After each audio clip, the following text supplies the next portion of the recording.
From years of anxiety to warrior and mentor, Bradley Robinson created the Anxiety Project to help you end your anxiety naturally. Let's mold the new you and let's end anxiety together. Hello, everyone. Welcome back to the Anxiety Project podcast. Welcome to 304. I am Brad Robinson. Today, let's talk about recovery, stumbling forward from a state of dependency, from an unconscious state into this awakening, and why Cain and Abel, why the Garden of Eden is a direct reflection of this awakening process and what we need to do in our lives to live the best possible life. What's our best bet forward through a landscape of the unknown? And so that's what we're going to talk about today. I'm going to link these stories to your anxiety, to unconsciousness, to Peter Pan, and we're going to dive into the meat of, well, breaking free of this static state that we all find ourselves in at one point. But not only that, what does it mean to move from this youthful, infantile kind of era that we've always known, and how one breaks free of that into the responsibility phase of life? And so let's dive into it. Before I do, though, if you're new to the channel, welcome. I highly recommend that you scroll backwards and you listen to episode 298. I talk about agoraphobia, the fear of doctors, planes, and everything, how anxiety can really sensitize you to the point where you're no longer able to leave your house. The place you deemed safe is no longer safe. And so many of us find that out. Many of my clients, they'd say to me, Brad, I'm waking up at 2, 3 a.m. and I'm having these panic episodes. I no longer want to be alone with myself. I have to go out of the house to relatives or a girlfriend's to, to feel safe. And they adopt this dependent lifestyle, and it shrinks their life because they no longer have trust in themselves to manage the uncertainty, to manage chaos. So go listen to that one. I highly recommend it. I highly recommend you listen to 294. I talk about my journey with NoFap, being almost 6 years clean of pornography. I have a NoFap playlist on the YouTube channel, by the way. So if you're interested in NoFap, pornography recovery, go listen to that playlist. Very useful. Very useful. And speaking of addictions, 288 and 289, I talk about the loop of addiction, how one is stuck in that. And I reference Dr. Anna Lemke's book, Dopamine Nation. And I talk about the workings of dopamine and, how one winds up in this dependent, slave-like state to a certain habit or substance, right? So go listen to that one. And 282, a really good episode on depression and its link to anxiety. Talk about anhedonia, which is this emotionless state, pleasureless state of existence, right? And I've experienced that, especially going through my anxiety disorder in my 20s. I was feeling completely numb to the world, right? I felt, first of all, I was backed into a corner. Like, that's depression, man. Having no options, right? Like feeling like you're stuck. And then on top of that, the anhedonia, this emotionless, pleasureless way of being, not even feeling angry, just feeling completely like a scared rabbit, right? That with no emotion. It was not a great place to be. So go check out those episodes and let me know what you think. Now, on to this episode. I'm going to reference some passages here from a great book called The Language of Creation by Matthew Pageau. It's a great book, and he says, in the Garden of Eden, you become close to God, partly because God took the human and placed him in the garden to work and preserve it. It is this working for the greater good of yourself and the community that moves you towards, well, the transcendent, towards God. What does this mean? Like, you're placed in this garden. Well, first of all, what does the garden represent? Well, it's in where we live in nature, but we fortify ourselves with walls in a space that can protect us from the chaotic world, the landscape of uncertainty. And within this walled structure, we can then,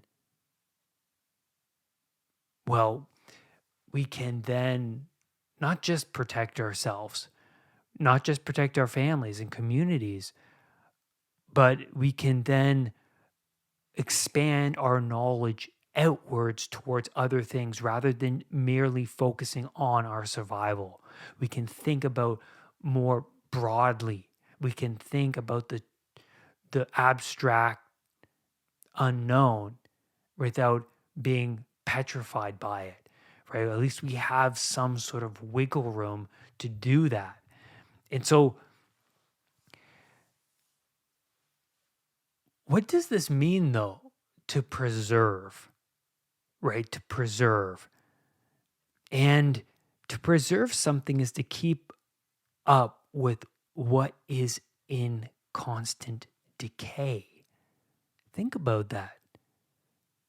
Think about that. The mind and body is in relationship to this word, preserve. The garden is a reflection of our wholeness, the being that we can become. Now, that is really interesting.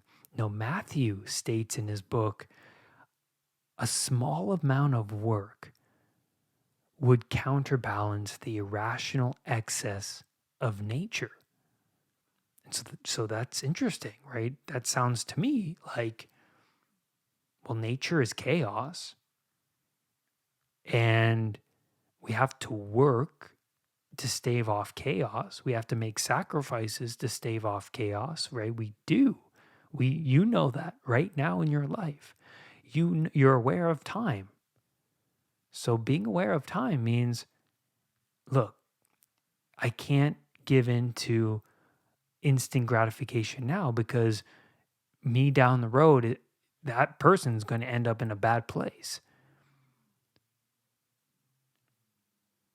And so the Red Queen in Alice in Wonderland says, in my kingdom, you have to run as fast as you can just to stay in the same place.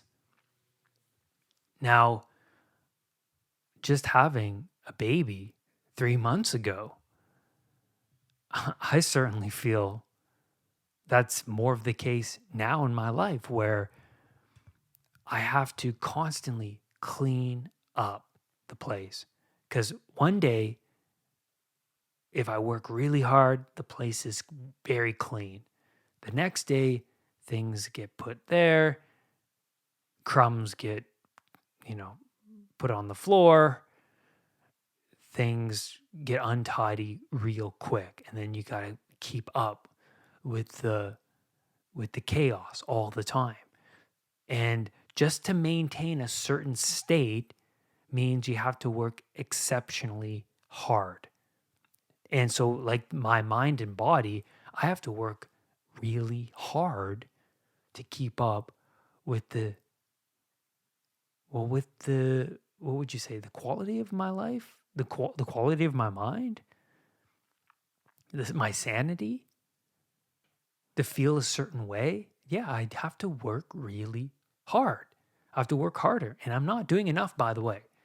I'm not coming here preaching to you that, hey, I'm perfect, I'm doing a lot here, and you should acknowledge that. I am not doing enough. Believe that I need to work harder and harder to maintain a certain state of mind. And then Matthew continues and goes on to say, a minimum of preservation would counterbalance the rational extremes of civilization. So, in essence, too much chaos is not good, and too much order, too much civilization is not good. It's not good. We need the balance. The proper path in life is a little bit of order, a little bit of chaos. Because we work is due to our knowledge of time. I alluded to this earlier. The snake, as Matthew points out, it represents time. It represents time. We make sacrifices now so that we survive and thrive in the future. That's what it means to have control over our internal drives. A 4-year-old wants it now, and there's no argument, right? Like, I want it now, and I'm going to get it now, right? But what's interesting is the studies of young children who delay gratification end up being more successful later in their lives. And that's really cool. If you're 30 and you are a slave to these internal drives, as Freud would put it, these internal gods, and well, you become less attractive to other people, other mates, and then you serve this nihilistic, hedonic community, right? By remaining in this state of, what would you say, pleasure, being on Pleasure Island. So what's so interesting is you attract other people who value hedonism, and you think it's fun and exciting because it is. There's a lot of novelty to it. Like pornography, for example, as Dr. Anna Lemke pointed out, that the point of maximal pleasure is being in a 50-50 scenario. And what she is talking about is like a gambler is always on the edge. Like if a gambler is if they knew that they were winning, it's not as dopaminergic as being on the edge of this 50-50 shot of me winning and losing, being on that edge, the cusp of novelty, or looking at pornography and there's a 50-50, like the seeking of the better and better video, the better and better. Like we get that from Instagram. It's like the slot machine mentality of it's right around the corner. There's going to be something better. And when it hits, we're like, yes, we're on the right track. We're on the right track. And so when it comes to this pleasure island phase of life, sometimes people never get out of it. And we find this to be very exhilarating, right? We're always seeking out more pleasure. And the thing about pleasure is that your tolerance to pleasure is always increasing. And the thing about pain is that your ability to handle pain gets less and less the more you remain in this dependent hedonic state, because you've pursued so much pleasure, you've relied on so much of this dopamine and so much of this substance to numb, soothe, and distract you and entertain you to the point where as soon as you're separated from it, you have this longing and there's this restless irritability associated with it. This aggression arises that you have to have it. You have to have it. So you're in this hedonic bubble and you're attracting other people who want the same thing, and it's exciting, but in the end it's only going to produce more and more snakes. Because if you take something like fast food, for example, you don't know any other way of eating except eating pizza maybe one day a week and then McDonald's one day, and then you're getting your iced, sugary coffee in the mornings, and you only know that way. You've been doing it. It's been very pleasurable. But then you don't realize that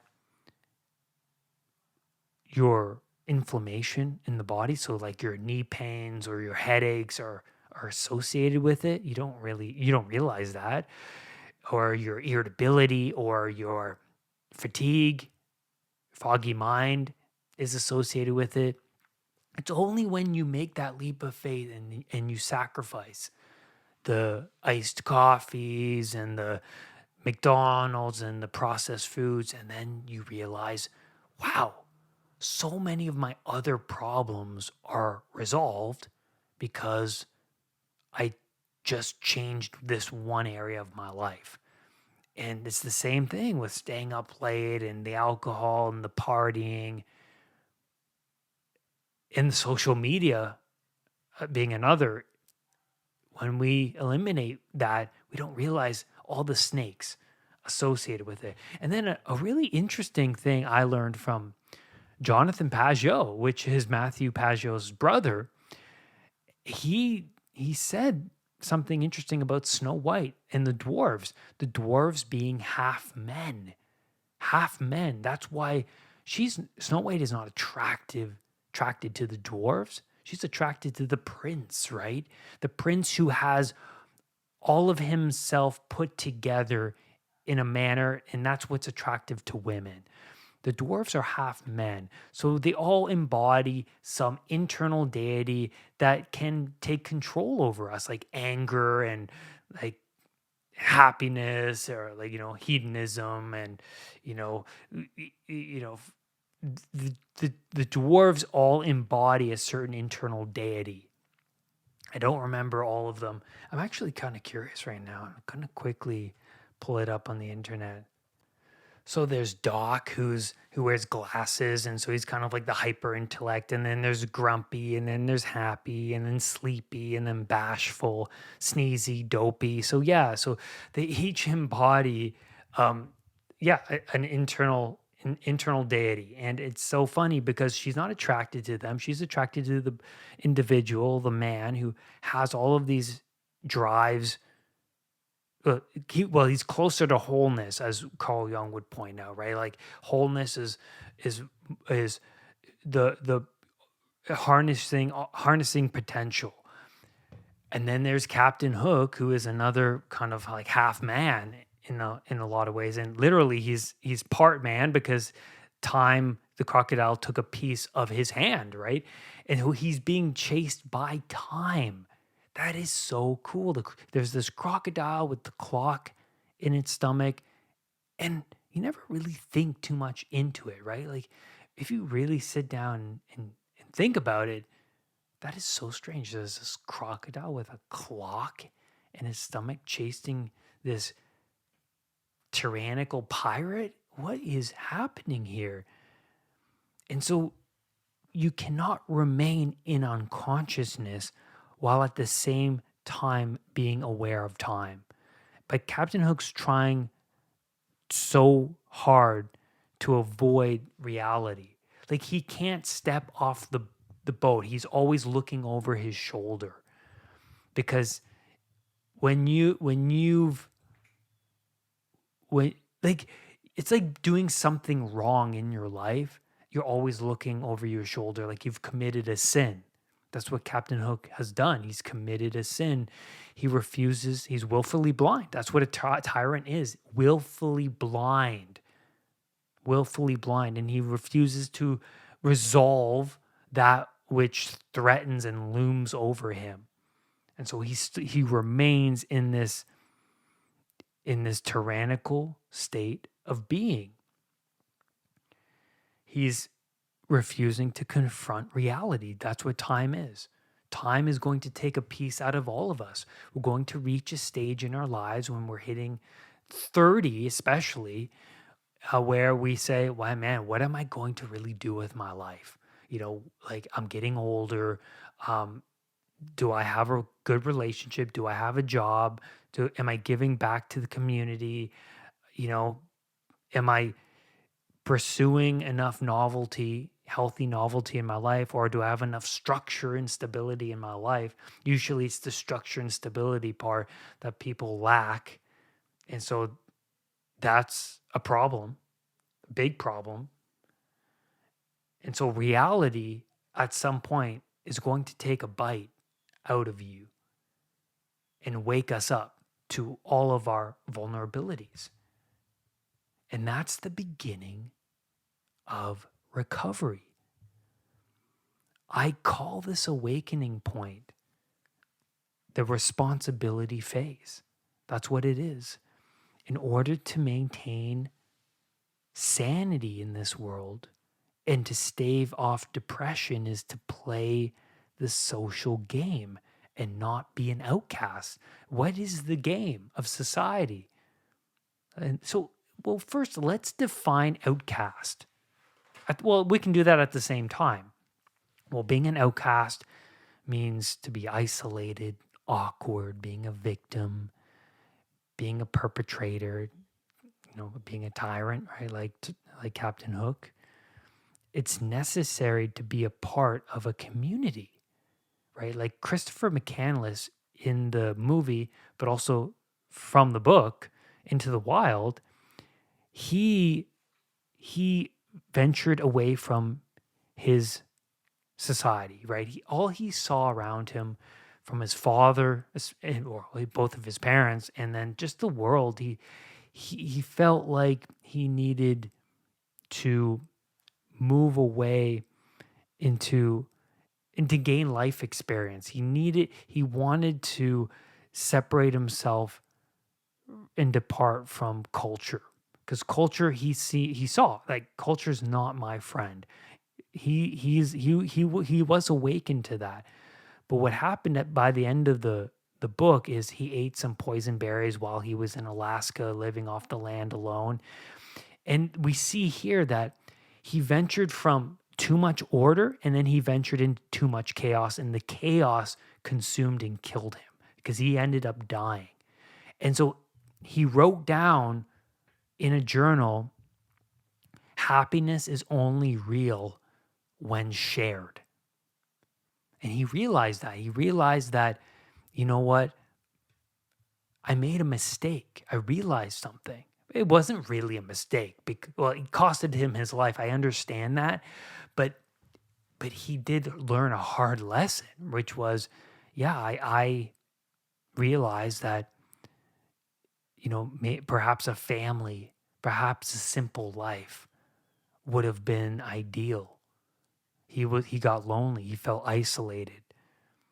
And then also in your life, you need stability, right? That's also a thing Christopher McCandless noticed as well, is having stability and not living too, what would you say, erratically or like randomly in life.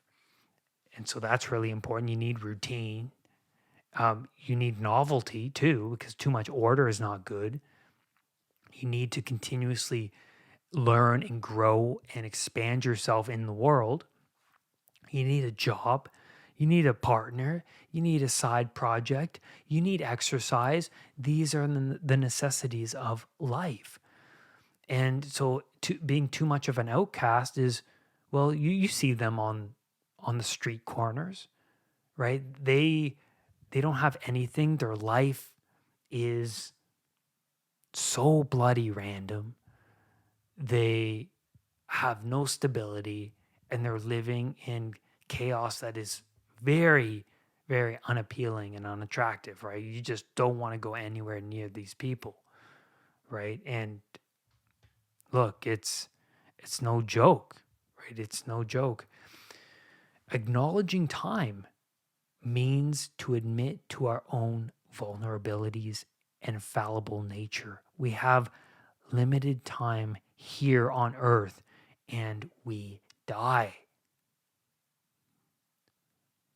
And then in the Adam and Eve story, the woman said to the snake, "From the fruit of the tree of the garden we can eat, but from the tree in the center of the garden, God said, you will neither eat it nor touch it, lest you die."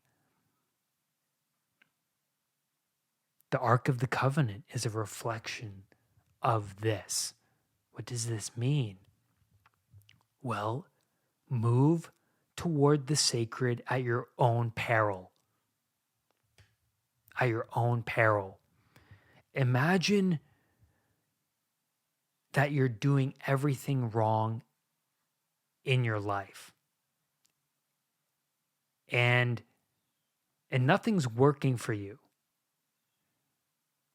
So everything's wrong in your life, and you being a resentful and bitter person about these things because nothing's working for you, you decide to destroy or you merely place your hands on the ultimate ideal without the intentions of learning, without the intentions of being humble, right? Like just being humble and wanting to grow.